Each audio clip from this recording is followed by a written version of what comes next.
Welcome to Red Story. Subscribe to my channel, new non-trivial stories every day. I still remember the first time I saw Victoria. It was at a farmer's market in upstate New York, just outside of Albany. She was standing by a stand full of fresh apples, smiling as the vendor handed her a bag. The sunlight caught the gold in her hair, and something about her radiated confidence. I walked over, introduced myself, and before I knew it, we were sharing hot cider and talking about the best hiking spots in the area. 6 months later, I proposed. Our wedding was a small ceremony in a cozy chapel near the Hudson River, surrounded by a few close friends and family. Everyone agreed we seemed like the perfect match. I certainly believed it. Victoria was everything I wasn't: charismatic, extroverted, and bold. She had a way of commanding attention in any room. At first, that was what drew me to her. Over time, it became a trait I tiptoed around, trying not to anger her or cause any friction. I was the accommodating husband who would do anything to keep the peace. If she said, "Let's repaint the living room walls peach," I'd be halfway to the hardware store before she finished her sentence. If she decided we absolutely needed to host a dinner party on a Thursday night, I'd scramble to cook, clean, and set up, no matter how exhausted I felt after work. We eventually moved to a suburban neighborhood near Rochester, where we bought a modest two-story house on a tree-lined street. It wasn't fancy, but it was home. We had two children, Matt, now 9, and Dylan, 7. My job in IT consulting allowed me some flexibility to work from home, while Victoria worked part-time at a local real estate office. She liked being out and about, meeting clients, networking at open houses. The more social the environment, the more she thrived. Over the years, though, the dynamics in our marriage shifted.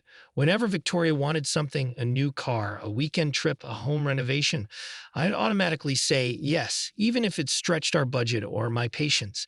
And I did it because I loved her, and part of me believed that fulfilling her every wish was what a supportive husband was supposed to do.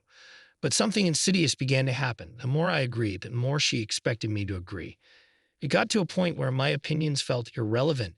If I expressed a concern or preference, Victoria would wave it away with a dismissive comment: "You're worrying too much," or "That's not your style, sweet, trust me." Over time, I started to wonder if I even had a style anymore. It was always about what she wanted. The night everything changed, it all came to a head at a friend's birthday party one Saturday night. Our host was a mutual friend from Victoria's office, a sociable woman named Allison who lived in a stylish loft in downtown Rochester. The party was packed with real estate agents, marketing people, and their spouses. Victoria was in her element, talking loudly, laughing often, and savoring the attention that seemed to orbit around her. I hung back sipping a soda, feeling a little out of place. Some of the other spouses chatted with me politely, but most were too busy networking. As the night went on, Allison decided to play a game where couples took turns answering questions about each other, lighthearted things like, "What's your partner's favorite dessert?" Or, "Which city would your partner most like to visit?" Victoria and I did fine on the first few questions, but then Allison asked, "What's one opinion your spouse holds that you strongly disagree with?" I'd froze. I was so used to bending to Victoria's will that I didn't have an immediate answer. Victoria, on the other hand, gave a sharp laugh. "Oh, that's easy," she said. "Jacob doesn't really have opinions. He's so easygoing. Sometimes I wonder if he even notices when things happen." A wave of laughter rippled through the group. My cheeks burned. She saw my embarrassed expression and patted my arm in a way that felt more patronizing than comforting. "Don't get me wrong," she continued brightly, addressing the crowd. "It's nice sometimes to have a husband who just goes with the flow. But, it's also kind of boring. He never disagrees with me." I tried to laugh it off, but inside something snapped. The entire room erupted in laughter, and for the first time in my life, I saw how my willingness to always please her looked to everyone else: weak, spineless, and almost comical. I didn't say anything at the time, but I felt a sting I couldn't ignore. Later that night, as we were leaving the party, my friend Mark pulled me aside. Mark and I had been buddies since college. He knew me better than anyone else. "Jake," he said, looking me in the eye, "I'm saying this as your friend. You need to stand up for yourself. Victoria's walked all over you for years, man. It's time you stopped letting her treat you like a doormat." I just nodded, too drained and embarrassed to argue, but his words hit me hard. Was that how people saw me? A doormat? Waking up. The morning after the party, I woke up with a heaviness in my chest. The kids were playing in the living room, and Victoria was in the kitchen scrolling through her phone. Normally, I'd ask if she wanted coffee or breakfast, trying to start the day off on the right foot. But something about last night's humiliation kept me rooted in bed for a while, staring at the ceiling. Mark's words played over and over in my head. It's time you stop letting her treat you like a doormat. My mind drifted back to countless moments when I'd simply nodded along with Victoria's plans, big or small, and realized that he was right. I had been letting her treat me however she wanted because I thought that was what being a good husband meant. But there's a difference between support and surrender. I had surrendered myself entirely without even realizing it. The first confrontation. Later that week, Victoria came home with her usual energy, talking about a new listing she'd just landed. I was in the kitchen making dinner for the kids. She glanced at what I was cooking. "Oh, spaghetti again?" she said, clearly unimpressed. "Why don't you make something more exciting? We always have pasta. Aren't you bored?" Normally, I would have apologized or made some excuse, maybe even changed the menu on the spot. This time, I felt a surge of resolve. Actually, I replied, voice steady. The kids asked for spaghetti. Besides, I wanted something quick and easy. If you want something else, you're welcome to cook it. She paused, clearly taken aback, her brows furrowed. "That's kind of a rude response," she said, setting her purse on the counter. "Is it?" I asked, meeting her gaze. "I just told you the truth. I'm tired. The kids want spaghetti. So that's what I'm making. There's nothing rude about that." She opened her mouth to retort, then closed it. For the first time in ages, I saw uncertainty in her eyes. It was a small victory, but it felt monumental to me. Tensions rise. Over the next few weeks, I began to express opinions, small ones at first. If Victoria wanted to buy new living room furniture we couldn't really afford, I would calmly say, "I don't think that's a good idea for our budget right now." If she criticized how I washed the dishes, I'd remind her that at least I was helping with the chores, and if she wanted them done a certain way, she could do them herself. It wasn't that I became aggressive or disrespectful. I just stopped being a human echo of yesteryear. And the more I asserted myself, the more friction developed between us. Victoria couldn't stand the shift. She'd roll her eyes, accuse me of being difficult, and sometimes storm out of the room. But I also noticed something else. Maya and Dylan started looking at me differently. When I said no to Victoria about something that was obviously unfair or too expensive, the kids would see me stand firm. Mia even whispered to me once, "Dad, I think it's cool you're telling Mom how you feel." Hearing that made me realize how deeply my passivity had affected our family dynamic.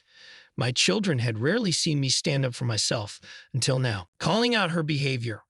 One evening, I decided to talk about something that had been bothering me for a long time, the way Victoria interacted with other men. She had a habit of flirting, whether she meant to or not, and it made me uncomfortable. Before, I would swallow that discomfort. Now, I was determined to address it.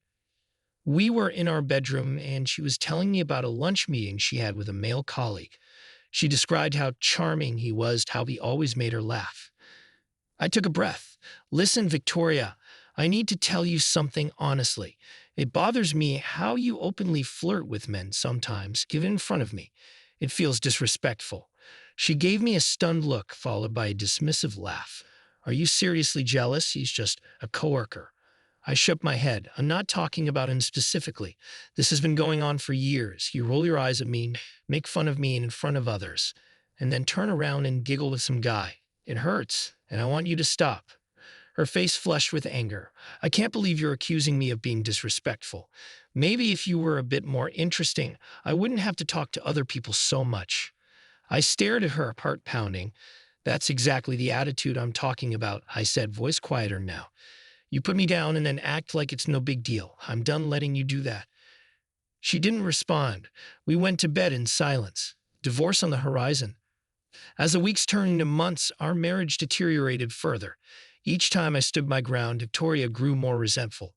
She accused me of being controlling. Ironically, after years of me not controlling anything at all, she didn't like that I was no longer an endless source of agreement. The tension at home soared. One night after the kids had gone to sleep, she confronted me in the living room. I was reading a book when she stormed in and stood in front of me, arms crossed. "This can't go on," she said flatly. "You've changed, and I don't like who you've become. You challenge me on everything. You criticize my behavior, my friendships, and you never used to." My heart pounded. Part of me wanted to fall back into old patterns, apologize, promise to do better. but I knew that would be lying to myself. I haven't become someone else, I replied. I'm just finally being myself. You've always made decisions for both of us without asking, and I went along with it because I loved you. But I need to speak up now. I can't keep living like a shadow in my own marriage. She stared at me, tears welling in her eyes, but instead of sadness, I saw anger there. I can't live with this version of you, she said. If you won't go back to how you were, I want a divorce. Those words felt like a punch to the gut, but they also brought a strange sense of relief. I didn't want a divorce, but I also didn't want to be a doormat again. If she couldn't handle me having a voice, maybe there was no saving the marriage. Breaking the news. We had a tense conversation about logistics in the days that followed. I wanted to make sure Maya and Dylan would be okay, that we'd figure out a custody arrangement. Victoria was adamant that she'd keep the house and that I should move out because I was the one who changed. Despite the anger in her voice, I felt a new kind of strength inside me. I'd never liked conflict, but I also realized I'd never been honest about my own needs until now, and no marriage can survive on dishonesty, especially self-deception. The hardest part was telling the kids. We sat them down in the living room. Victoria tried to paint me as the one who was making things difficult, but I calmly explained that sometimes moms and dads stop seeing eye to eye. I'd assured Maya and Dylan that we both loved them, that none of it was their fault, and that we'd do whatever it took to make their lives stable. I moved into a small apartment not far from the neighborhood so I could be close to them. They'd spend weekends with me and weekdays with their mother. At least that was the initial plan. The first night I spent alone in that apartment, I felt an unfamiliar mix of sadness and empowerment. I was mourning the end of my marriage, but also amazed by the relief of finally being true to myself. A new kind of respect. Something else happened that I didn't expect. My kids began to respect me more. Mia, who was old enough to understand bits and pieces of the situation, started opening up to me in a way she never had before. Dylan, too, seemed to look up to me differently, asking my opinion on things like which sports he should try at school. Once, when Maya visited me on the first weekend after I'd moved out, she hugged me at the door and whispered, "I'm proud of you, Dad." Those words nearly brought me to tears. It was a reminder that children notice more than we give them credit for. They could see I was standing up for myself, even though it had cost me dearly. The final outcome.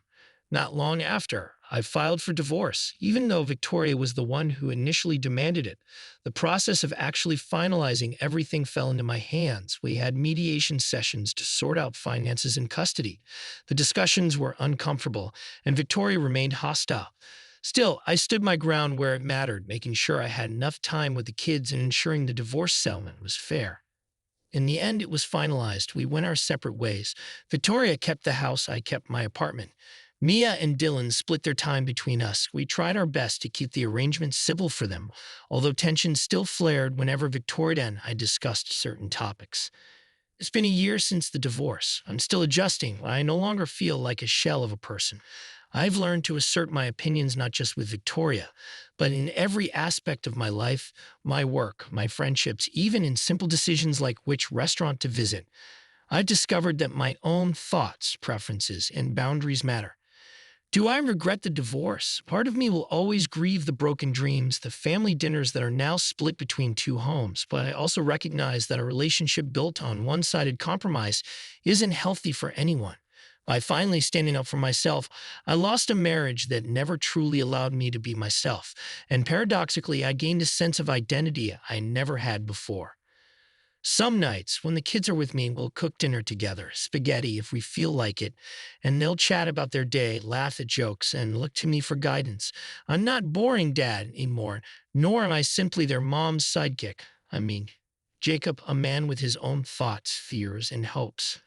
And for the first time in a long time, that feels like enough.